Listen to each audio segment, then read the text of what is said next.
អមរិតមានក្រុមការងារត្រៀមជួយលោកអ្នកជានិច្ច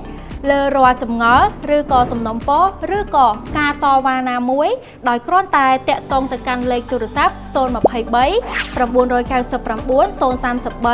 093 999 111 089 999 033 និង085 999 033ប្រសិនបើលោកអ្នកបានតាក់ទងទៅកាន់ក្រុមការងារអមរិតហើយប៉ុន្តែដំណោះស្រាយដែលក្រុមការងារបានផ្ដល់ជូននៅតែមិនទាន់ពេញចិត្ត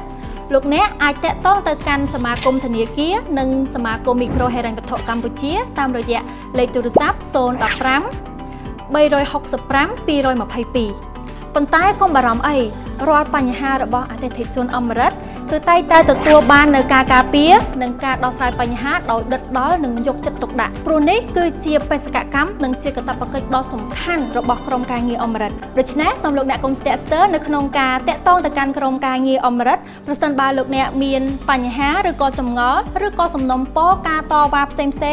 តាក់ទងទៅនឹងផលិតផលសេវាកម្មនិងសេវាកម្មបុគ្គលិកអមរិត